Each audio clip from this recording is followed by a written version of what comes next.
Himachal Pradesh Chief Minister and his cabinet's decision to forego their salaries, borrow heavily to fund these schemes, leading to a debt trap.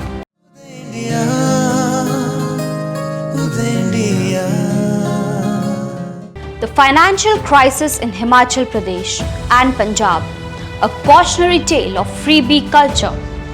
In recent times, the financial health of several Indian states has become a matter of grave concern, with Himachal Pradesh and Punjab standing out as glaring examples of economic distress.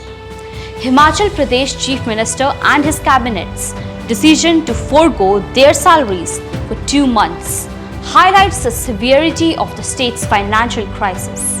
Similarly, Punjab is grappling with a staggering debt of 3.7 lakh crores, amounting to 46% of its GDP.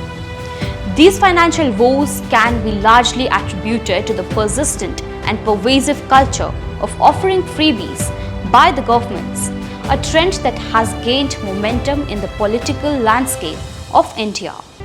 The financial downfall of Himachal Pradesh and Punjab. Himachal Pradesh, often celebrated for its scenic beauty and vibrant culture, is now in the throes of a severe financial crisis. The state's debt has ballooned over the years, driven by a combination of factors, including excessive spending on the welfare schemes, inefficient revenue generation, and a lack of fiscal discipline. The state's economy, heavily reliant on tourism and agriculture, was severely impacted by the COVID-19 pandemic, further straining its financial resources. As the state government scrambled to manage its finances, it resorted to borrowing, leading to a spiraling debt burden that now threatens the state's economic stability. Punjab, on the other hand, has been in financial distress for a much longer period. The state's economy, once buoyed by agriculture and industry, has been on a downward trajectory due to a combination of poor governance, corruption, and a lack of economic diversification. The state's debt has been accumulating for decades, with successive governments opting for short-term populist measures rather than long-term economic reforms.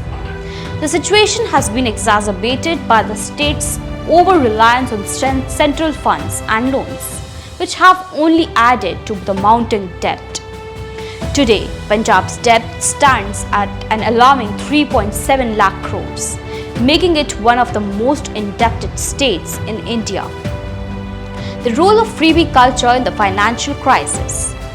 At the heart of the financial crisis in Himachal Pradesh and Punjab is the pervasive culture of offering freebies. This practice, which involves providing goods and services free of cost or at highly subsidized rates, has become a staple of Indian politics. Political parties, in their bid to win elections, often promise a range of freebies, from free electricity and water to free healthcare and education. While these promises may help secure votes in short term, they come at a significant long-term cost to the state's finances. In Himachal Pradesh, the government has been offering a wide range of subsidies and freebies to various sections of the population, from farmers to students. While these schemes may have been well-intentioned, they have placed an enormous strain on the state's finances. The government has been forced to borrow heavily to fund these schemes, leading to a debt trap from which it is now struggling to escape. The danger of freebie culture. The freebie culture that has taken root in Indian politics is not just a financial burden on states like Himachal Pradesh and Punjab. It poses a significant danger to the entire country. The practice of offering freebies is inherently unsustainable, as it relies on borrowing and deficit spending to fund populist schemes. Over time, this leads to a vicious cycle of debt accumulation, with states becoming increasingly reliant on loans to meet their financial obligation. This in turn leads to a deterioration of the state's financial health, as more and more of its revenue is diverted towards servicing debt rather than funding essential services.